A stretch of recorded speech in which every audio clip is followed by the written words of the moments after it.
আইপিএলে ম্যাচের উত্তেজনা আরও বাড়াতে সুপার ওভারের নিয়মে বড় পরিবর্তন আনলো বিসিসিআই। নতুন নিয়ম অনুযায়ী যদি ম্যাচ টাই হয় তাহলে 1 ঘন্টার মধ্যে জয় দল বের করার সর্বোচ্চ চেষ্টা করা হবে। তবে সেই সময়সীমার মধ্যেও যদি ফলাফল না আসে ম্যাচটি টাই ঘোষণা করা হবে এবং 2 দল পাবে সমান পয়েন্ট।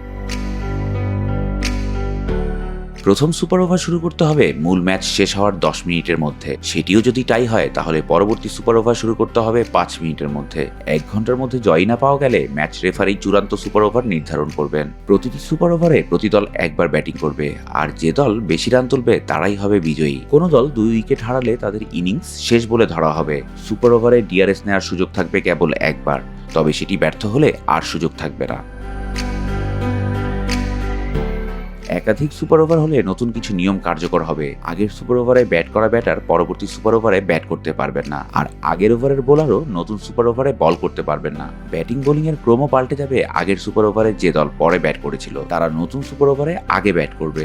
সুপার ওভারের জন্য নতুন বল ব্যবহার করা যাবে না। ম্যাচের ব্যবহৃত বলগুলোর মধ্য থেকেই আম্পায়ার একটি বল নির্ধারণ করবেন, আর যদি কোনো কারণে সুপার ওভার শেষ করা সম্ভব না হয় তাহলে ম্যাচটি টাই হিসেবে গণ্য হবে। আইপিএলে শেষবার সুপার ওভার দেখা গিয়েছিল 2021 সালে। তবে নতুন নিয়ম সুপার ওভারের সম্ভাবনাকে আরও বাড়াবে এবং প্রতিযোগিতাকে করবে আরও রোমাঞ্চকর। এখন দেখার পালা মাঠে এর প্রভাব।